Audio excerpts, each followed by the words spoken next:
Todas as tardes, às 16h30, tem uma aula diferente chamada Dicas para uma Vida Profética no Século XXI. Então, faz parte de uma série, tá? Então, assim, é diferente das outras aulas. Então, às 4h30, cada dia vai ter um preletor diferente, falando sobre um tema diferente das nossas vidas práticas, e porque a gente sente que, às vezes, a palavra é muito inspiradora, muito assim preciosa para os nossos corações, mas não tem orientações práticas sobre como nós deveríamos viver, diferentemente de outras pessoas ao nosso redor, de familiares, da nossa cultura e várias coisas. E a gente coloca dicas porque a gente não tem a palavra final sobre essas coisas. Nós estamos dando sugestões. É o Espírito Santo quem tem que dirigir cada pessoa, o que ele vai utilizar, como ele vai viver. Então, nós não estamos dizendo que isso aqui é definitivo, autoridade sobre esse assunto. Nós estamos dizendo que são coisas que nós temos percebido, que nós aconselharíamos que a pessoa pensasse seriamente sobre como viver de uma forma profética nesse século XXI. Porque, apesar de a gente saber coisas grandiosas sobre a volta de Cristo, sobre Elias, sobre a igreja, sobre o Espírito Santo, sobre missões, uma série de coisas, tem o dia a dia, que a gente levanta de manhã e vai lavar a louça, e vai para o serviço, e vai para o trabalho. Então, tem muita coisa do dia a dia que nós, às vezes, consideramos menos importante, e, na verdade, é ali que Deus faz as coisas grandes dentro das coisas pequenas, dentro das coisas práticas.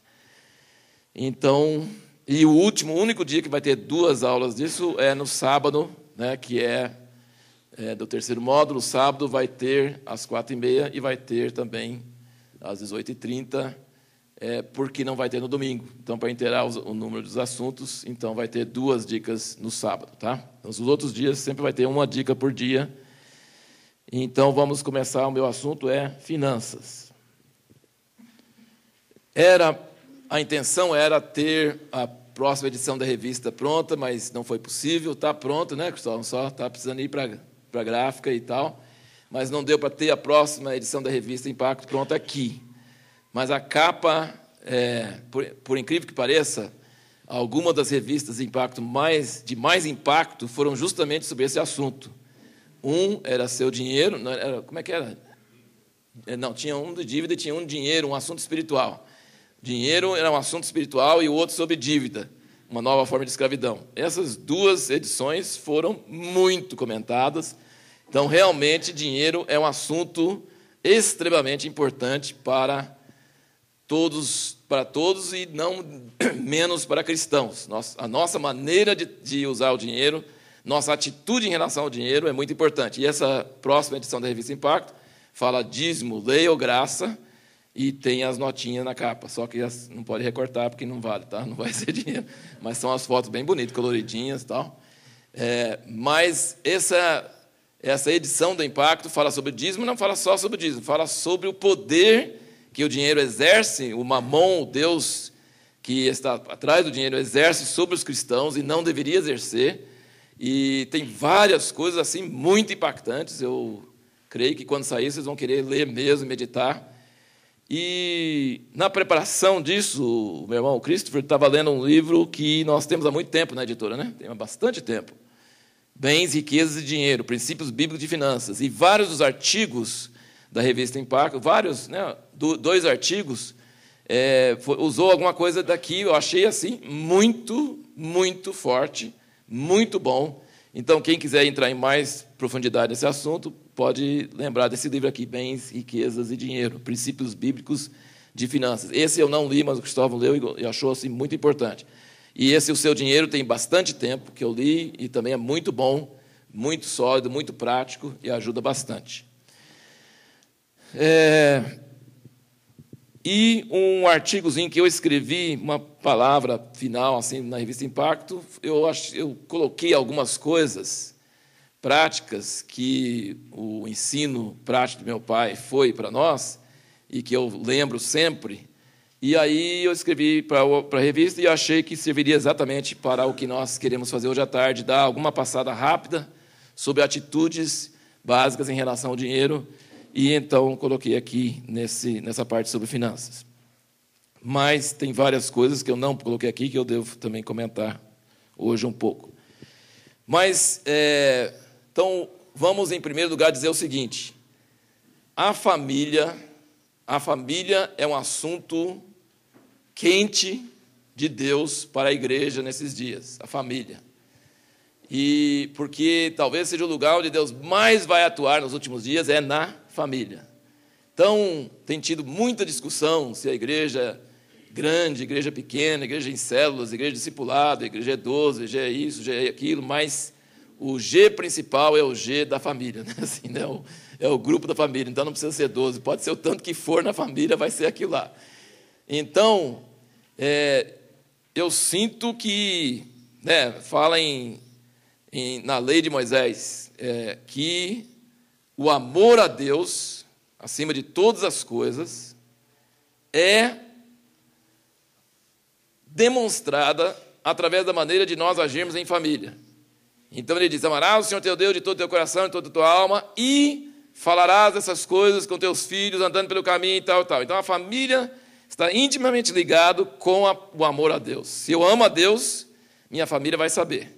E se eu não amo a Deus, mas tenho uma religião, minha família também vai saber. Então isso repercute diretamente. Então Deus está querendo chegar em nossas famílias, em nossas casas, e quando a família estiver realmente dentro da vontade de Deus, com a presença de Deus, isso vai começar a lastrar para formar igrejas realmente saudáveis e fortes dentro do que Deus está querendo. E a família e a vida diária da família é muito ligada com o dinheiro, e os valores que os nossos pais, e que nós passamos para nossos filhos, nossos pais nos passaram e nós passamos para nossos filhos, a maneira que se trata do dinheiro é fundamental às lições que são passadas para os filhos desde pequeno. Então, assim, não só a instrução, mas a prática. Porque se o pai ensina uma coisa e faz outra, os filhos estão enxergando na hora.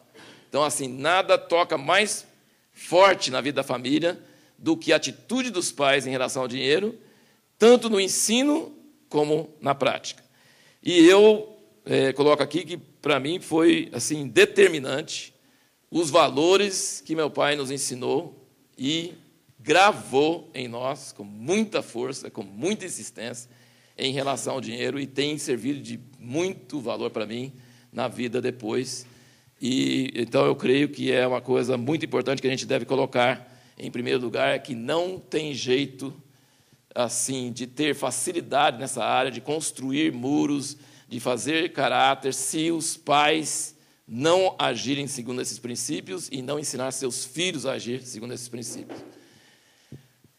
Infelizmente, nós temos histórias bem tristes de pessoas que têm dons em quase todas as áreas, são muito usados por Deus, mas tem uma área caída na área de finanças. E isso destrói ministério. Talvez 3 coisas, que mais destrói: dinheiro, fama e mulheres, sei lá, é isso? A área moral, sabemos, a área moral, o pastor fica envolvido com a secretária, com coisas assim, destrói ministérios inteiros, de um dia para o outro. Mas a questão de dinheiro é muito sério. E não é uma coisa que se conserta só com bons conselhos.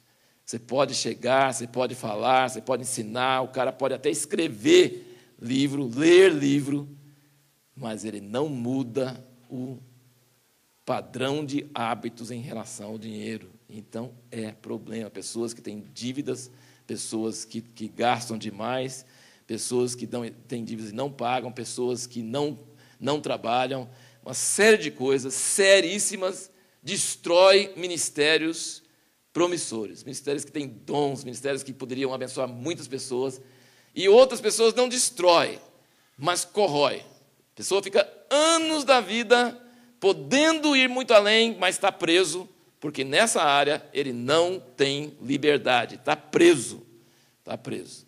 Então, assim, dinheiro é uma coisa espiritual e não é fácil. Acho que um livro que não indicou aqui, mas Não Ameis o Mundo. Acho que não deve ter vindo, do Watchman Nee. Não Ameis o Mundo. Lembra desse livro? Não Ameis o Mundo. Esse livro do Watchman Nee ele é um livro que fala sobre muitas coisas, não só sobre dinheiro. Mas na última parte ele fala sobre dinheiro.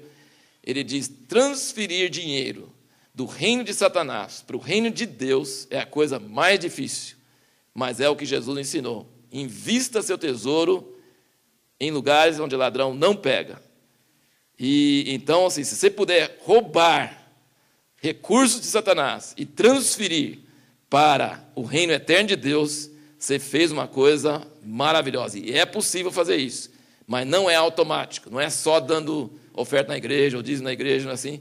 Não é o que vai acontecer isso. Precisa haver uma quebra do domínio do Deus do dinheiro, do amor do dinheiro, e precisa haver a orientação de Deus para que realmente os recursos que Deus nos dá sejam investidos com responsabilidade naquilo que Deus está querendo. E quando isso é feito, então há uma transferência de tesouro para o reino celestial, onde ladrão não entra e nada pode roubar. Então, só vou por ordem aqui um pouquinho, depois, à medida que a gente vai pensando, talvez depois com algumas perguntas, a gente pode abranger mais áreas. A primeira questão é o valor do dinheiro. Tem pessoas que acham que dinheiro é uma coisa meio, sabe, assim, tem pessoas que é uma coisa meio vergonhosa, então não se fala muito em dinheiro, assim, sabe, só dá indiretas, né? Assim, por exemplo, assim, a pessoa fala assim, tal, e todo mundo fala assim, meio indiretamente, ninguém fala diretamente sobre o assunto, né? Assim, tal, isso, tal. Então, assim, tem um pouco de vergonha sobre dinheiro. Né? Será que dinheiro é uma coisa vergonhosa? Não. Dinheiro, o que é dinheiro? Então, vamos assim, entender o que é dinheiro. Dinheiro é tempo, seu tempo, congelado, concentrado. Então, se eu levanto de manhã e trabalho o dia inteiro, eu estou fazendo isso para ter o que comer, o que vestir, cuidar das minhas necessidades. Então, eu ganho e eu gasto. Né? Eu ganho para gastar. Se eu ficar deitado e não trabalhar, outra pessoa vai ter que fazer o dobro, para ele e para mim também. Então, o dinheiro representa horas de trabalho. Horas de trabalho. Seu ou de outra pessoa, né? Mas ele é horas de trabalho. Ele foi fruto de trabalho, e ele não é só fruto de trabalho, é fruto de trabalho que não foi gasto. Eu ainda não precisei de usar para essas necessidades básicas. Eu não fiz só o que bastava para mim. Sobrou. Então, eu tenho aqui 24 horas, 1 mês, 2 meses de tempo meu que eu gastei para ganhar isso aqui e ainda não usei. Então, o dinheiro não é uma coisa que eu devo ter vergonha dele. É uma coisa honrosa, é meu tempo. E tempo é de Deus. Eu sou de Deus. Tudo que eu sou é de Deus. Meus dons são de Deus. Tudo que eu sou é de Deus. Logo, se eu precisei de comer, de vestir, de minhas necessidades, eu estou cuidando do templo de Deus. Eu sou de Deus. Eu sou soldado de Deus. O que ele gastou nesse templo é dele também. Então, beleza. Mas e o que sobrou? O que ficou no bolso? O que ainda está disponível? É dele também. Não só o dízimo, mas tudo é dele. Porque é meu tempo. Então, a pessoa que desperdiça o tempo, não dá valor em seu tempo, não pensa que vai prestar conta do seu tempo, o que você fez com o seu tempo? Deus ficou feliz com o que você fez com o seu tempo? Ou Deus não ficou feliz? Então, a questão da administração do tempo é o começo. E se no meu tempo eu trabalhei produzindo um monte de sapato, que eu não vou usar esse sapato, os outros vão usar o sapato, então eu recebi dinheiro em troca desses sapatos que os outros vão usar, e eu preciso da direção de Deus, porque é de Deus, e isso que sobrou representa a minha vida, meu tempo, está ali. Então eu não posso gastar de qualquer maneira, eu preciso gastar do jeito que Deus gosta que eu gaste. Então, em outras palavras, eu preciso saber gastar minhas horas, mas eu também preciso saber gastar meus reais. Amém? Porque meus reais são as horas que eu trabalhei e produzia mais do que eu precisei para gastar. Então, está aqui. Minhas horas são de Deus, mas meus reais também são de Deus. Deu para entender esse conceito? Então, não tem nada que me envergonhar. Não tem nada que me envergonhar de dinheiro. Dinheiro é uma coisa espiritual e dinheiro não é problema. A Bíblia fala que o amor ao dinheiro é problema, mas o dinheiro não é problema. Dinheiro é o fruto do meu trabalho, que Deus me deu, então eu preciso de prestar contas de minhas horas e dos meus reais. Beleza. Então, nós ouvimos uma característica primordial de Deus, que foi que Ele criou todas as coisas. Então, Ele é dono de todas as coisas. Então, Ele é Senhor de todas as coisas. Logo, meu dinheiro é de Deus. Meu tempo é de Deus. A minha vida, meus sonhos são de Deus. Tudo é dele e eu preciso entender que, sendo dele, vamos para o segundo ponto, eu vou prestar contas. Se eu tinha menos do que eu precisava, eu não tenho muito que prestar contas, não é verdade? Porque, na verdade, Deus vai ter que inteirar, né? Senão eu morro, né? Então, eu sou soldado, eu preciso comer, preciso vestir, preciso de coisas, e eu não tenho o suficiente, nem para mim. Aí Deus supre, né? Isso, a palavra de Deus é muito clara. Jesus falou, os pardais, as flores, nós temos o Pai, Ele ensinou o Pai, na oração do Pai Nosso, o pão nosso de cada dia, dá-nos hoje, né? Então, nós temos direito de esperar que Deus, se nós estamos à vontade dEle, Ele vai suprir nossas necessidades. Mas eu não vou prestar contas de dinheiro porque até eu não tenho nem o suficiente. Ele me dá inteira, né? E eu uso para minhas necessidades. Beleza, não tem problema. Agora, tudo que não é para minhas necessidades, eu vou prestar contas. E meu pai era um cara extremamente sistemático. Ele tinha cadernos que mostravam exatamente o que ele gastou por anos a fio e guardava os cadernos. Ele tinha tudo direitinho. Entrou isso, saiu isso, foi aquilo e tal. E quando a gente ia comprar uma coisa, ele queria saber se a gente devolveu os centavos certo. Era nos centavos, não tinha esse negócio. Ah, não, é filho, deixa. Né? Não. Em negócios, eu pus aqui, né? Em negócios, esqueça-se dos laços familiares e lembra-se da matemática. Tá? Não tem negócio de filho. Não, mas o senhor vai entender, o senhor é pai. Não, não vou entender não, porque eu sou pai, não vou entender. Eu mandei R$20, o pão custou R$15,50, eu quero os R$4,50 de volta. Prestação de contas. Então, essa prestação de contas de filho para pai é o que nós vamos prestar para Deus. Estão entendendo? Tudo. Se a Bíblia diz que cada palavra inútil que a gente fala vai prestar contas, imagina o dinheiro.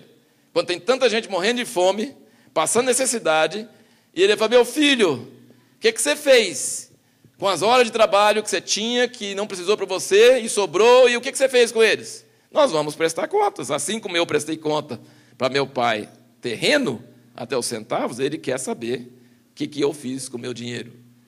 Não só o dinheiro, com o meu tempo. Não é? Porque o tempo, às vezes a pessoa não tem dinheiro, mas tem tempo. Não é? E o que ela fez com o tempo? Ficou horas a fio assistindo televisão. Ficou horas a fio, dias inteiros, sem dar notícia do que fez.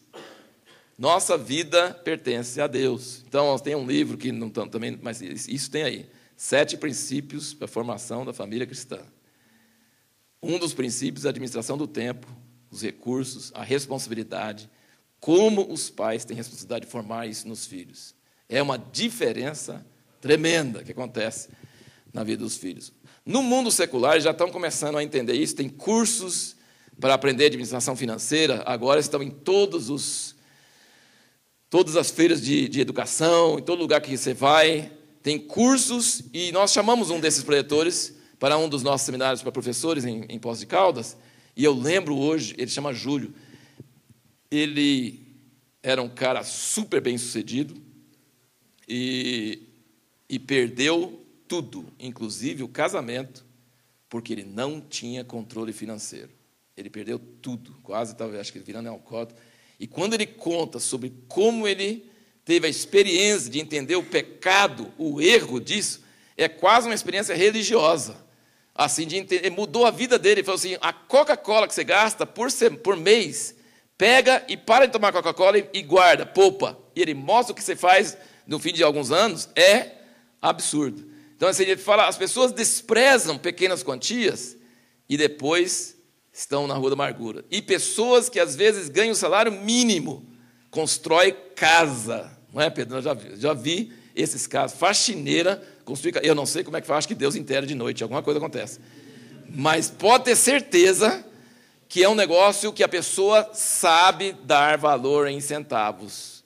E uma empresa que não se preocupa com desperdício em pequenas coisas, acaba quebrando depois, futuramente. As pequenas coisas vão julgar as grandes coisas.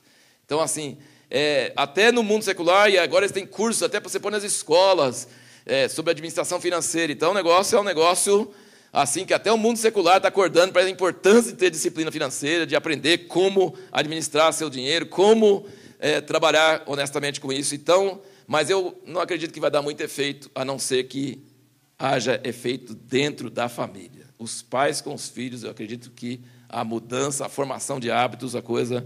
Então, esse livro, 7 Princípios de Formação da Família, ele entra em vários detalhes sobre essa questão do uso do tempo. Por exemplo, às vezes as pessoas podem entender mal, né? Não é um assunto, mas eu preciso comentar isso, porque as pessoas podem entender mal, pensando que eu acho que a administração do tempo, ou desperdiçar o tempo, você não pode tirar férias, você não pode ter lazer. O Eliasaf está aí ainda ou não? Não. Mas o Eliasaf vai falar sobre lazer. E meu pai era um cara duro, dedicado a Deus, ele exigia o máximo, e tudo tinha que ser para Deus. Mas ele achava importante descansar o suficiente, alimentar corretamente e ter lazer suficiente. Então, não gastar o tempo para Deus não quer dizer que você vai ficar orando, lendo a Bíblia ou trabalhando o tempo todo, não. Quer dizer que você vai entender a vontade de Deus, que é boa, santa e agradável. E a palavra-chave para isso é temperança, equilíbrio.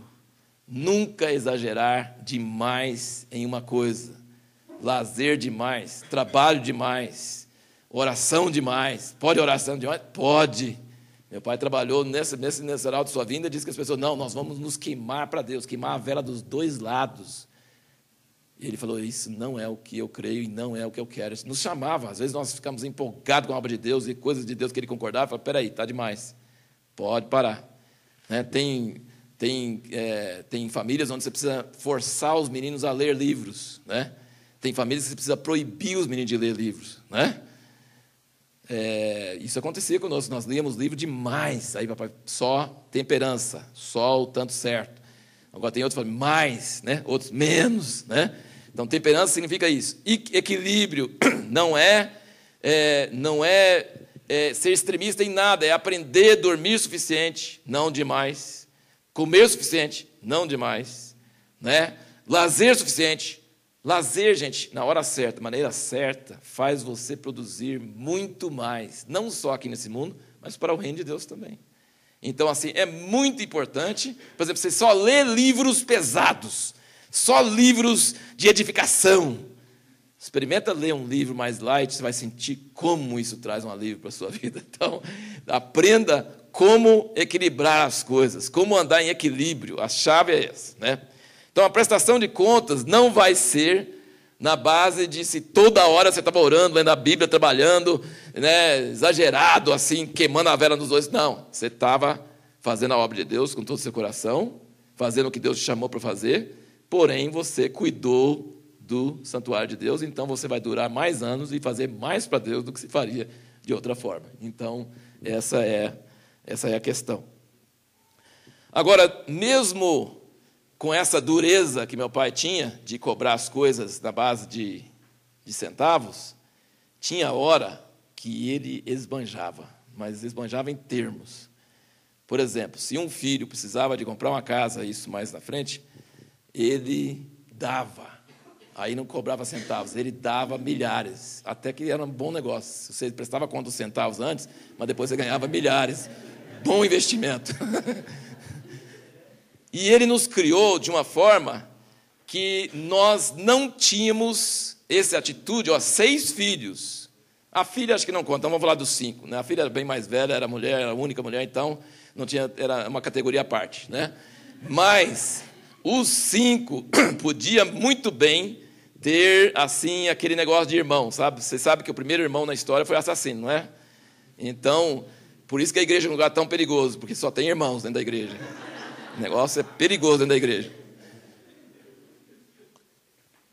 O primeiro irmão foi assassino. Então, irmão fica vigiando o outro para ver se o pai está dando uma migalhinha a mais para ele do que para mim. E se estiver dando, às vezes nem está dando, mas eu acho que está dando, cria problema. Fica um cara virado, e meu pai ensinou a gente desde pequeno, olha, eu amo todos vocês, eu interesso por cada um de vocês, mas eu me reservo o direito de saber o que você precisa e quando você precisa. Então eu posso dar muito para um e nada para os outros. Mas quando chegar a hora certa, eu posso dar para o outro também na necessidade dele, mas não vai medir, não vai contar e não vai ter nada. Simplesmente confie que eu sou pai e que eu amo e que vai acontecer isso. Então, em grande parte, ele conseguiu isso entre nós. Assim, então, tinha vez que ele era assim, você podia dizer quase, como é que fala? Assim, quase, como é que é o termo? Sovina, não é sovina, é assim, malquirana, essas palavras são tudo feias, né? Mas, tentando achar uma mais bonita para isso, mas não tem, né? Assim, parecia que era muito pão duro, muito assim, mas era a questão da responsabilidade. A responsabilidade é nos centavos, mas a generosidade de pai para filho é dar e não esperar de volta, é dar para ajudar. Então, nós experimentamos isso muitas vezes durante a história. Então, assim, a generosidade do pai para com o filho tem a hora de praticar essa paternidade, essa generosidade, e tem a hora de criar no filho a responsabilidade de que ele tem que prestar contas. Ele não pode cobrar do pai isso, ele tem que receber isso como graça do pai. E aí a coisa funciona. Desperdício. Desperdício, toda vez que a gente ia comer, lembrava do tal do desperdício. Então, sem largar no prato era pecado capital. Sabe? Era pecado capital. A gente ia ouvir dos famintos no mundo, então não podia ouvir de novo, então tinha que comer o que tinha no prato mesmo, porque senão lá vem os famintos de novo, né? Então, nós entendíamos que não se joga comida fora, não se desperdiça dinheiro, não tem nada. Desperdício é pecado.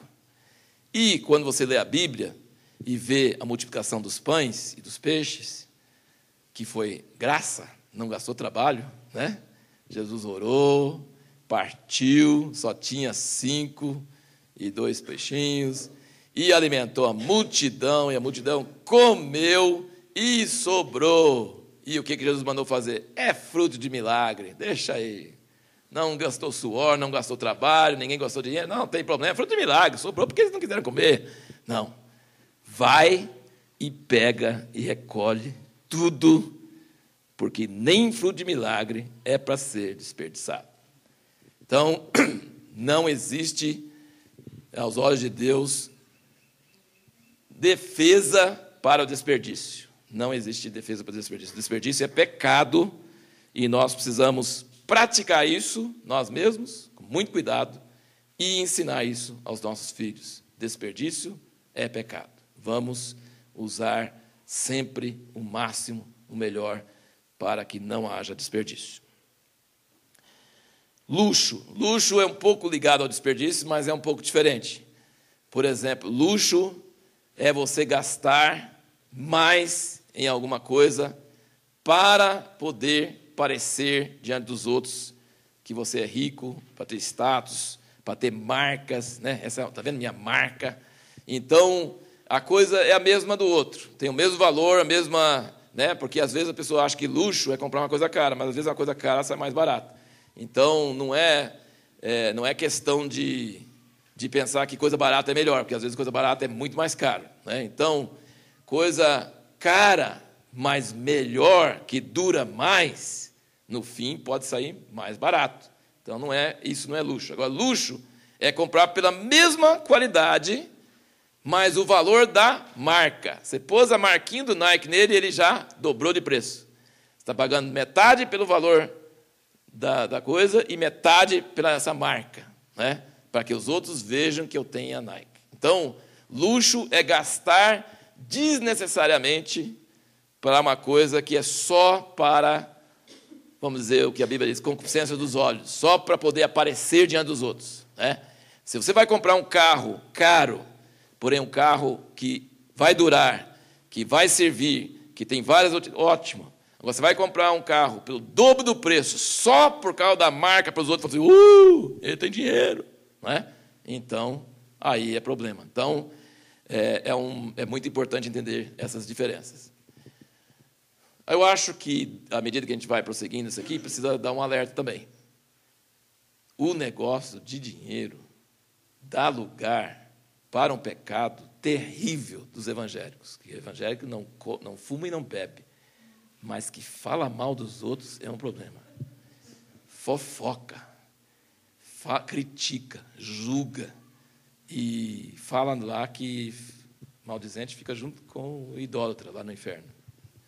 Só que eu acho que a Bíblia tinha que mudar isso, né, de maldizente. Eu não sou maldizente, eu sou fofoqueiro. Ué, peraí, é o fofoqueiro que está lá, falar mal dos outros. Então, nós julgamos uns aos outros. Puxa, não precisava ter gastado nisso. Nossa, olha que coisa. Então, esse negócio de julgar uns aos outros, nós aprendermos princípios, nós praticarmos princípios, nós crermos nesses princípios, muito importante, muito bom. Mas nós julgarmos o outro é problema sério. Precisamos fugir desse problema. Nós não somos chamados para julgar o outro. Amém, irmãos? Vamos entender isso, porque é muito sério isso. Cada servo, cada pessoa vai prestar conta diante de Deus, e não vai prestar conta para você.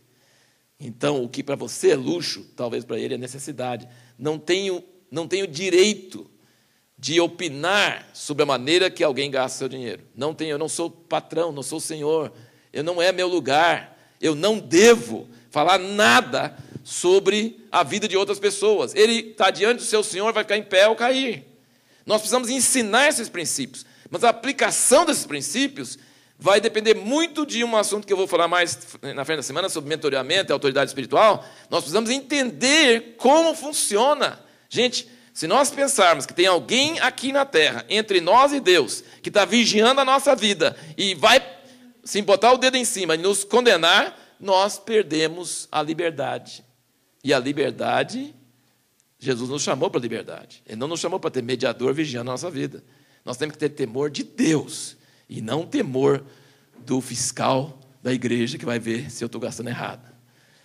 Da irmãzinha que vai lá para vigiar e depois contar para os outros, né? Então, você tira o assunto de falar mal das finanças dos outros, metade da fofoca no mundo vai sumir na hora. Entendeu? Então, assim, a gente não está na pele do outro, a gente não vive a realidade dele, a gente não sabe o que ele está ouvindo de Deus, logo a gente não tem dados suficientes e nem direção suficiente para julgar essas coisas. Amém, irmãos? Então, isso aí é um conselho gratuito que vai junto com o resto das coisas. Toma cuidado sobre julgar o outro. Compaixão pelos necessitados. É uma coisa que é um ingrediente que precisa estar em nossas vidas constantemente. Não é só não desperdiçar porque tem famintos no mundo. É realmente não desperdiçar para ter o que ajudar algum faminto, não os famintos genéricos, algum faminto com rosto e com nome.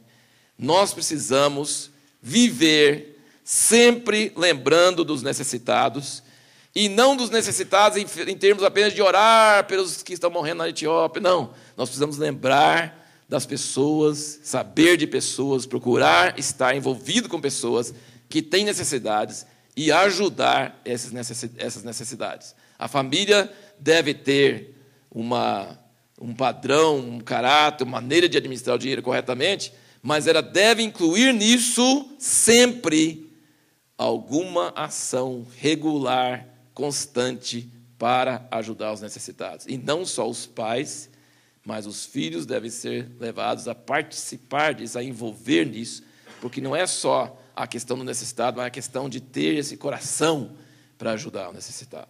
Então, assim, e aí não é nosso tema de entrar muito profundo nisso, mas nós precisamos entender que só ajudar necessitado, porque deu na sua cabeça ajudar, porque o infeliz apareceu naquela hora, então você vai, né, você saiu de uma palavra muito forte, o mendigo lá no sinal pediu para você dar R$10 para ele quase cai de costa.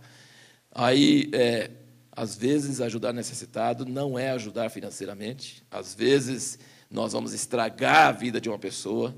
Então, só boa vontade não ajuda o necessitado. Nós precisamos ter amor, obediência a Deus e sabedoria em como ajudar. O Bill Gates falou que ganhar dinheiro é fácil. Agora, doar é difícil.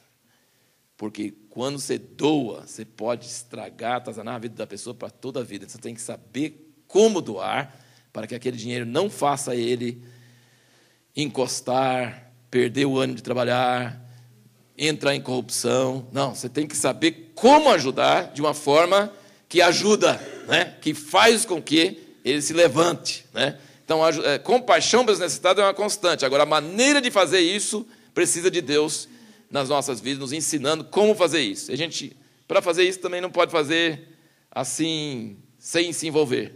Então, você precisa se envolver, sabe? Se você precisa se envolver, você precisa ver o fruto do que você fez. Está ajudando? Está ajudando? Está levantando? Ou o fruto que você fez está mantendo permanentemente caído? Precisa saber, sabe? Não tem jeito. É um pecado tentar aliviar a consciência dando dinheiro. Vou dar dinheiro, eu estou ajudando os necessitados, estou mandando, estou dando. Assim, tipo, terceirizando a responsabilidade de se envolver. Compaixão para o necessitado não é mandar dinheiro. Compaixão para o necessitado é se envolver, é sentir, é torcer, sabe? É entender que eu quero que melhore, eu quero que alguma fruta apareça, eu quero que alguma coisa boa aconteça, sabe? Então, isso é muito mais do que só dar recursos financeiros. E nossa família era bem grande, né? Nós éramos 6 filhos e os 2 pais 8, mas eu não lembro muito, na época que nós ficávamos só os 8. Sempre tinha 2, 3, 4, mais pessoas em nossa casa. Então, não era só ajudar necessitado, mas era acolher necessitado, esse necessitado estar junto. Então, isso é uma coisa que ensina a criança na prática, no dia a dia. Virando a página aí, para o próximo assunto.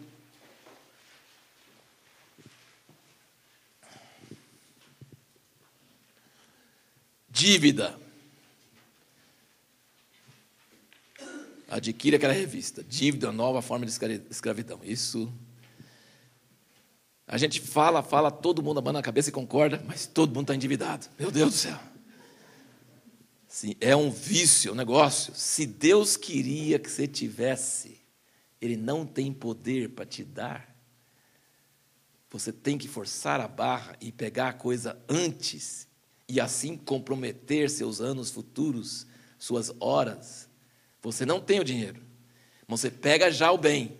Logo, você é escravo da pessoa que tem o bem, porque ele que trabalhou e ele que tem o bem. Você está adquirindo, você vai ter que comprometer a Deus e falar assim, daqui 1 ano eu quero que você faça isso, faça aquilo. Eu falo, não posso, estou escravo das Casas Bahia, escravos do Ponto Frio, prestações. Eles não querem, você sabe, né? Você sabe muito bem que as Casas Bahia, Ponto Frio, Magazine Luiza e vai por aí afora, não sei todos os nomes, não acompanho, mas você sabe que eles não vendem à vista. Quer dizer, vendem à vista se você quiser pagar o mesmo valor que você vai pagar em 48 vezes. 48 vezes e pagar a mesma coisa à vista? Eles não querem que você pague à vista. Ele não ganha dinheiro com aquele sofá, ele não ganha dinheiro com isso. Ele ganha dinheiro porque, ele além de loja, ele é banco. Ele está ganhando no rendimento. Você está trabalhando para ele 48 meses. Está trabalhando para ele 48 meses. Aquele bem vale nem metade. Entendeu? Então, eles já sabem disso. Carro, você acha que já tentou comprar carro à vista? Eles não querem vender à vista. Eles querem vender financiado, porque eles ganham mais no financiamento do que fabricar o carro. E assim por diante. Então, a Bíblia diz, a ninguém deveis coisa nenhuma a não ser o amor. Você já... Não vou pedir para levantar a mão, porque é um perigo isso aí, né? Não levante a mão, então. Estou avisando. Você levanta sem querer, né? Tem alguém aqui que não deve nada a ninguém? Não levante a mão. Ou então vem aqui à noite e dá um testemunho para nós, explica como é que você consegue. Gente, não dever nada a ninguém é uma maravilha. Nós devemos querer isso de todo o coração. Agora, existem algumas exceções, mas tem que tomar muito cuidado com essas tal de exceções. Não é uma lei do Novo Testamento, quem está devendo tem pecado, né? Não é uma coisa dessa.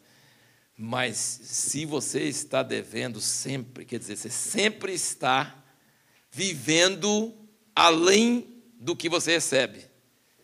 Então, você está sempre vivendo em dívida para alguém. Está errado.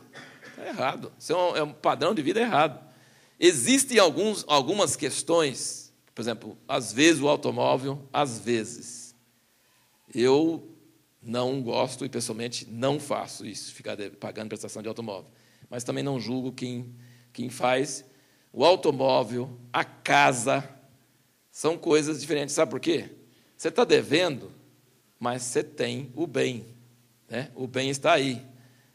Se não conseguir pagar, ou Deus mandar embora, devolve o bem e você não está devendo nada. Entendeu? Então, assim, você está ainda com algo sólido, então você não está usufruindo uma coisa que não existe. Você tem uma coisa que existe e uma casa é muito difícil a pessoa poder comprar à vista, alguma coisa assim.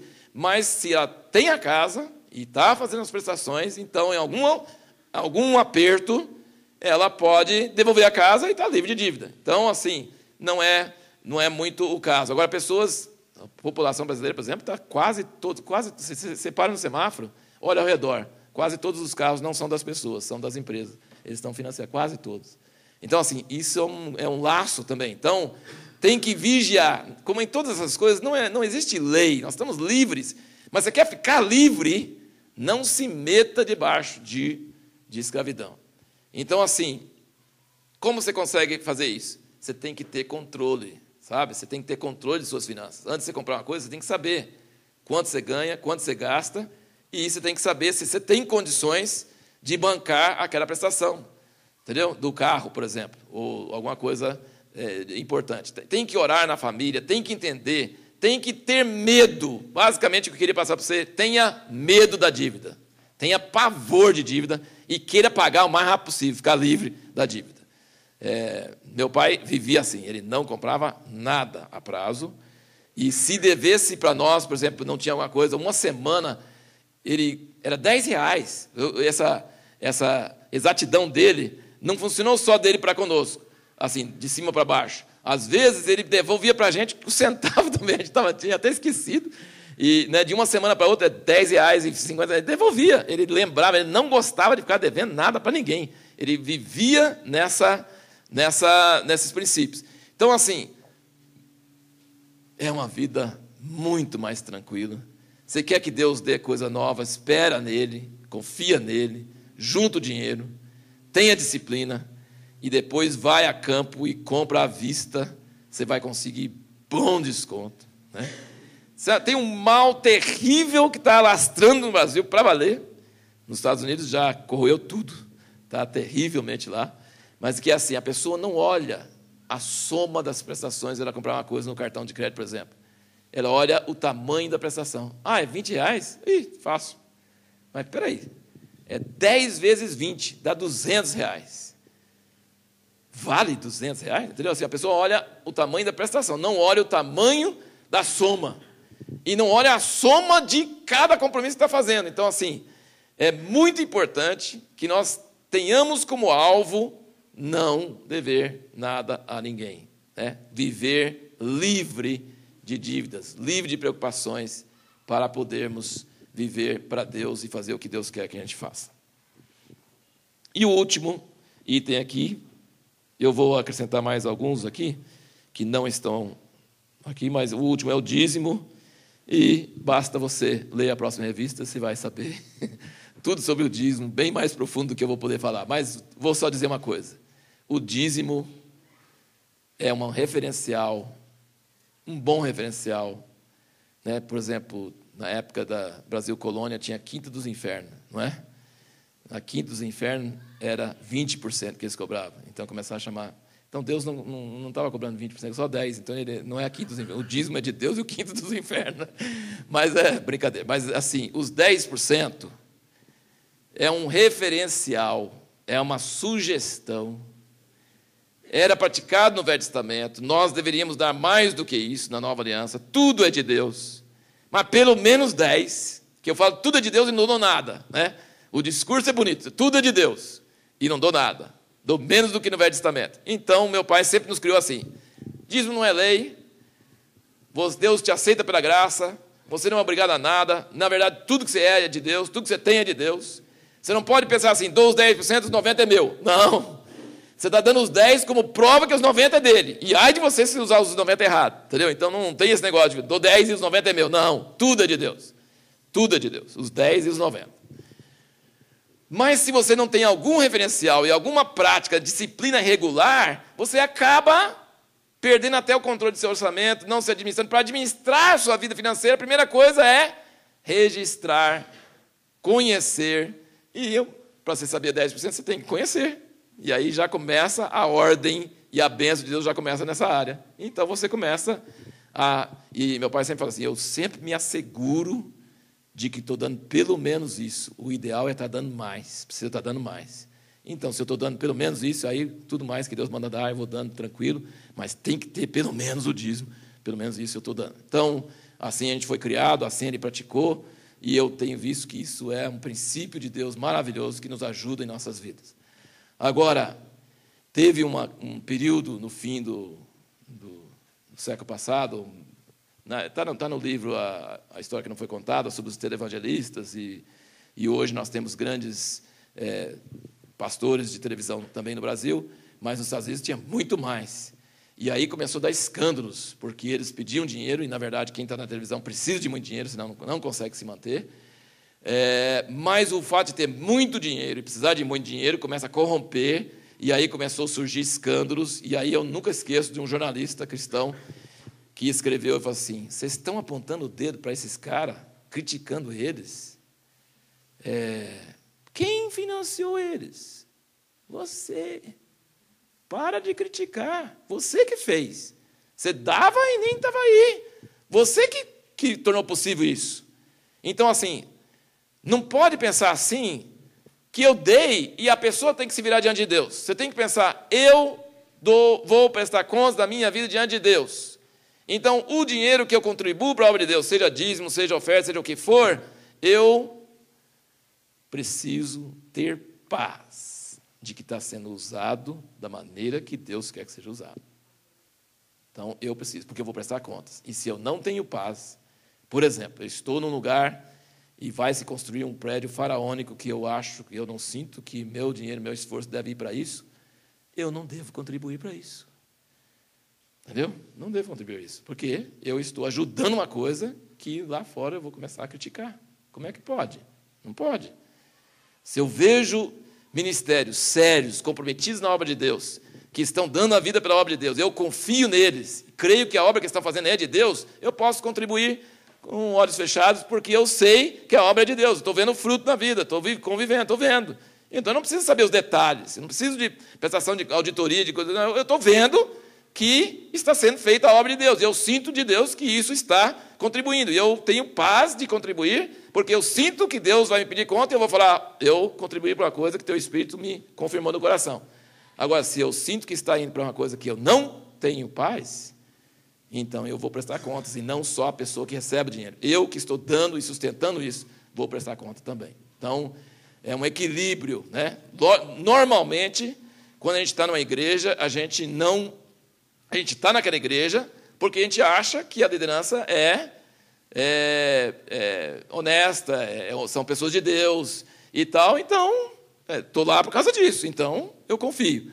Se eu não confio nem para dar uma contribuição, nem um dinheiro, talvez não devo ficar lá, entendeu? Porque eu estou lá espiritualmente, minha vida espiritual eu vou cuidar, mas eu não confio no meu dinheiro. Espera aí, então o cara, que jeito que é essa igreja? Então, a gente precisa estar sempre entendendo que não existe terceirização da responsabilidade. Eu não posso falar assim, não, Deus, eu dei, né? Eu dei para o Senhor. Agora, se o cara pecou, é o problema dele, né? Não tem terceirização, não. Nós somos responsáveis e nós precisamos estar orando e buscando a Deus, não somente sobre a maneira que nós gastamos dinheiro, mas sobre as pessoas a quem nós damos o dinheiro, se Deus está feliz com isso ou não. Só mais 3 pontinhos aqui, e aí a gente já talvez tenha um pouquinho de tempo para fazer perguntas. Existe a opção de viver pela fé? Da pessoa não trabalhar secularmente, não ter salário, ter família, ter obrigações e confiar em Deus cada mês que Deus vai suprir o que ele precisa. Existe essa opção? Existe. Existe sim. Né? Tem muitos casos durante a história e casos atuais. Então, existe. É possível a pessoa ser chamada por Deus para viver pela fé. É escandaloso? É, as pessoas acham escandaloso. Como? Mas existe essa opção. É possível. Deus pode falar, Deus pode dirigir. Agora, o George Muller, ele cuidava de não sei quantos mil órfãos e não falava uma palavra com ninguém sobre nada. E Deus supria as necessidades. O Moody sustentava suas campanhas vendendo hinários. E os hinários eram hinos maravilhosos, cantava nas campanhas dele, vendia os hinários. Ele respeitava o Muller, falou, é dele, mas eu não tenho fé para isso, eu tenho fé para fazer assim. E Deus abençoou os dois. Né? Então não existe, tem gente que põe o George Muller como se fosse, para ser espiritual, tem que fazer igual a ele. Não pode falar da necessidade para ninguém, tem que só orar e tem que depender só de Deus. Deus pode dirigir pessoas assim, maravilhoso quando ele dirige assim. Mas tem outras pessoas que não, tem outras pessoas como o Moody que fazem coisas e Deus dirige também. Então, assim, não devemos estabelecer isso como um padrão, mas também não devemos eliminar essa possibilidade de acontecer. Nós, esse fim de semana passado, estivemos em São José do Rio Preto, tivemos em contato com um irmão que contou que ele fazia parte de uma empresa bem-sucedida na parte frigorífica, e ele foi chamado por Deus para ser nazireu, e foi chamado por Deus para largar o emprego, e aí a história é longa, mas só que a gente conheceu a família, conheceu o irmão, viu os frutos, a esposa crendo nele, depois de 7 anos e todas essas coisas. Então, o que eu quero dizer é o seguinte, se você vai viver pela fé, Deus é fiel. Amém, irmãos? Não vai dar escândalo na família, nos irmãos, nos vizinhos. Vai haver paz, vai haver confirmação de Deus. Vai funcionar. Amém? Então, por isso, não pode descartar essa possibilidade, mas precisa entender que se isso destrói a família, se isso causa escândalo não na opinião, todo mundo vai ser contra, opinião assim de pessoas, vão se escandalizar, quando eu dizer escândalo não é as pessoas falar mal, estou falando de pessoas, ser dever para pessoas não pagar, né? Coisa assim, escândalo de pessoas ficam escandalizadas com tudo, né? Não pode nem fazer nada, para Deus, que já escandaliza. Então, isso não. Mas estou falando assim, escândalo na família, escândalo nas amizades, escândalo porque não cumpre as obrigações, fala uma coisa, tem uma revelação de Deus, mas não é confirmado, então isso não é fé, e isso precisa de uma ajuda, de um equilíbrio. Mas quando Deus dirige, Deus providencia, e há paz, e há frutos, e há resultados. Né? Então é importante nós entendermos isso. Segundo, ansiedade. Ansiedade é um negócio sério. Jesus disse, não andeis ansiosos. Não andeis ansiosos. Uma palavra de hoje seria não preocupar. Não andar preocupado. Não perder sono. Então, assim, é uma tendência muito forte. Aliás, é um dos motivos que mais destrói casamento hoje, problemas financeiros. Destrói casamentos, muitas vezes. A falta de dinheiro ou a sobra de dinheiro. Sobra de dinheiro também é um problema, viu, gente? Quem tem muito dinheiro sofre, coitados. Você já pensou isso? A família do Quercia morreu, eles têm bilhões. E a mulher só queria dar uns milhões para os filhos não naturais e eles não aceitam. Então, vão morrer brigando sobre uma coisa que, mesmo que tivesse, não ia fazer muito bem. Então, assim, muito dinheiro é uma praga, mas pouco dinheiro também é uma praga, não é verdade? Então, assim, a família sofre tensões quando há problema de falta de dinheiro ou sobra de dinheiro, sofre tensões. E a ansiedade adoece, é uma coisa séria. Jesus diz, não preocupeis, não andeis ansiosos. Como que a gente resolve isso? Segundo o que ele fala lá, confiando em Deus, orando, tornando conhecidas nossas necessidades, conversando em família, para permitir que o Espírito Santo nos fale se estamos fazendo alguma coisa errada, se tem alguma coisa travando, sabe? Então, nós precisamos transparência, comunhão, dependência. Ele fala assim, não andeis ansiosos, mas torna conhecido diante de Deus, com ações de graça, as suas necessidades. Então, que Deus nos ajude, irmãos. É mais fácil falar, né? É difícil praticar. Mas temos que lembrar dessas exortações das Escrituras. Não andeis ansiosos, né? Começa a dar ansiedade, começa a perder a calma, começa a perder o sono, tem alguma coisa errada. Não é a coisa que está causando isso. Você está entrando em terreno perigoso, sabe? Peça a Deus, converse, peça ajuda, conversa, pede alguma coisa para se livrar do senso de ansiedade. Esses tempos eu estava com senso de ansiedade, não grave, não estava perdendo sono necessariamente, mas estava com senso de ansiedade bem forte sobre um projeto lá, e Deus me falou claramente, para com isso. Ele falou claramente, para com isso, porque isso destrói. Eu dirigi, eu fiz, eu vou cuidar. Para com isso. Reuni a equipe lá e falei assim, me perdoem por falar negativamente, realmente a crise está séria, mas Deus me falou para dizer, Ele é dele, Ele que vai fazer, então as coisas estão pretas, mas vai dar certo, né? Vamos confiar nisso, porque a palavra de Deus é mais firme do que outras coisas. Agora, é difícil quando as coisas materiais são contrárias, mas às vezes nós pensamos que nós estamos na vontade de Deus e não estamos, né? E às vezes nós precisamos conversar, às vezes tem uma coisa errada, às vezes nós estamos teimando numa coisa e Deus está fechando a torneira porque Ele quer que a gente entenda. Então a gente precisa não só confiar, orar, mas nós precisamos às vezes conversar com as pessoas envolvidas para saber se tem alguma brecha ou alguma coisa que o Espírito Santo está querendo nos falar e a gente não está prestando atenção. Se fazemos isso, então, diante de Deus, Ele vai cuidar e Ele vai pôr a mão. Então, a ansiedade é uma coisa séria. E a última coisa que eu tenho, como eu disse, gente, são dicas, teria muito mais coisas, e eu espero que sirva de alguma, aproveito para vocês essas orientações. A última coisa é sobre poupança, tá? Poupar, guardar para uma necessidade futura. Então, tem duas atitudes erradas sobre isso. Tem pessoas que acham que poupar é falta de fé, que você tem que depender em Deus, você não pode ter reservas. Tá? E tem outras pessoas que ficam desesperadas se não tem uma reserva, que confiam no poder da sua reserva. Entendeu? Não confie em Deus, confie no poder da sua reserva. Entendeu? Então, são duas atitudes erradas. Deus dirige pessoas a poupar. Né? Lembra daquela história do cara que falaram com ele, olha, Deus livra de tudo, até de boi bravo. Ele falou, é verdade? É verdade, Deus livra de boi bravo. Aí ele foi entrar no pasto, estava escrito no portão, lá em cima, estava escrito assim, cuidado, boi bravo. Eu falei, então tá bom, tem boi bravo, eu vou lá. E aí ele foi lá, enfrentou, está repreendido em nome de Jesus, não adiantou nada. O boi foi atrás dele, ele foi correndo, passou debaixo da cerca, rasgou a camisa e falou assim, não funciona não. O boi bravo não obedece a palavra de Deus. Eu falei a palavra de Deus para ele, não obedeceu, se eu não tivesse escapado aqui, eu estava morto aqui. Ele falou assim, mas você viu a placa na frente falando assim, cuidado, boi bravo?